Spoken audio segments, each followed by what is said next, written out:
Beloved in Christ, today we are going to discuss about holiness.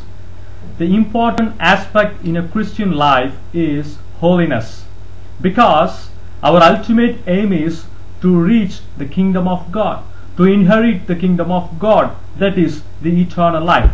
Let me read from the scripture.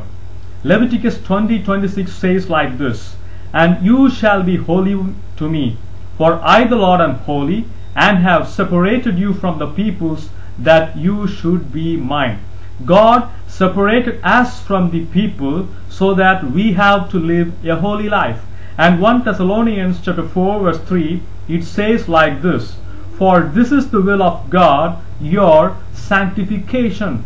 This is the will of God, that is your sanctification. So the Lord always wants us to live a holy life, a pure life that is without sin. And 1 Thessalonians chapter 4 verse 7, it says like this, "For God did not call us to uncleanness, but in holiness." God always wants us to be holy, to live a holy life. So for God did not call us for uncleanness, but He called us for holiness, to live a holy life. And let me read from the scripture to know what are the causes of unholiness. What are the causes of unholiness? James chapter 1 verse 14 says like this, "Each one is tempted when he is drawn away by his own desires and enticed. Then when desire has conceived, it gives birth to sin. And sin, when it is full grown, it brings forth to death." Listen carefully. How we are doing sin, or how we are living a life that is not holy. Each one is tempted when he is drawn away from his own desire. Number one is tempted and drawn away by his own desire and enticed. Then when the desire conceived, it gives birth to sin. And sin, when it is full grown, it brings forth death. And Mark chapter 7 20 to 23, it says like this, "What comes out of a man defiles a man. For within out of the heart of men proceed evil thoughts, adulteries, fornication, murders, thefts, covetousness, wickedness, deceit, lewdness, an evil eye, blasphemy, pride, foolishness. All these evil things come from within and defile a man." So it's very clear that we cannot blame our situation, or we cannot blame our parents, or we cannot blame our friends for leading a sinful life. We cannot blame anybody else for a sinful life. We are responsible for our own sinful life, because each one is tempted when he is drawn away by his own desires. Our own desires, we ourselves is responsible for the sinful life. Each one is tempted when he is drawn away by his own desire and enticed. Then when desire has conceived, it gives birth to sin. And sin, when it is full grown, it brings forth to death, the death of the soul. And the scripture clearly says that the wages of sin is death.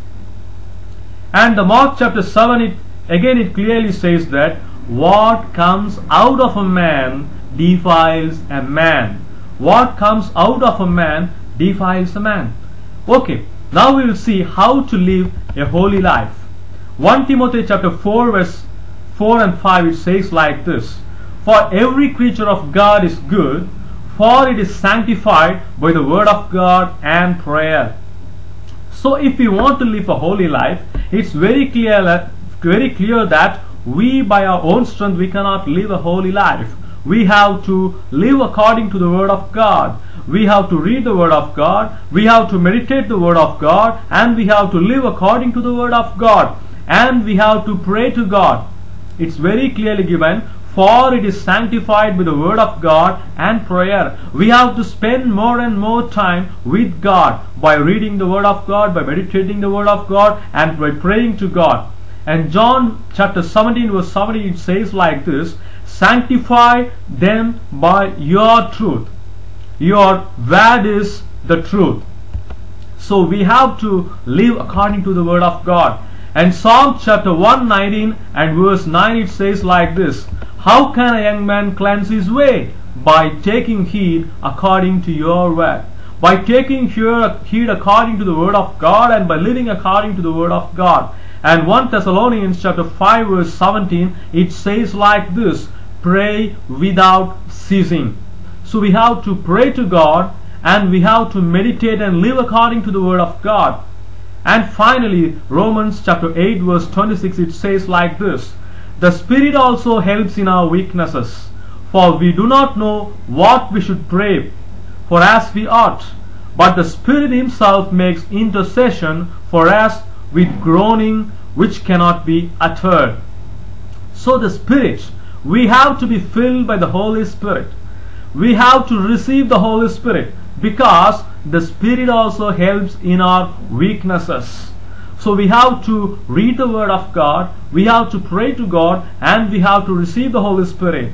And Acts chapter 1 verse 8 says like this: but you shall receive power when the Holy Spirit has come upon you, and you shall be a witness to me in Jerusalem and in all Judea and Samaria and to the end of the earth. When we are filled by the Holy Spirit, when we are filled with the power of the Holy Spirit, we are a witness to the whole world. We are a witness to the whole world. It clearly says, but you shall receive power when the Holy Spirit has come upon you, and you shall be witnesses to me in Jerusalem and in all Judea and Samaria and to the end of the earth. So finally, it's very clear that if we want to live a holy life, we have to read the word of God, we have to meditate the word of God, and we have to live according to the word of God, and we have to pray without ceasing. Each and every minute in our life, we have to pray to God. We have to spend more time in the presence of God, and we have to filled by the power of the Holy Spirit. When these things are in our life, definitely we can live a holy life, so that we will be eligible to inherit the kingdom of God, the eternal life. May God bless you.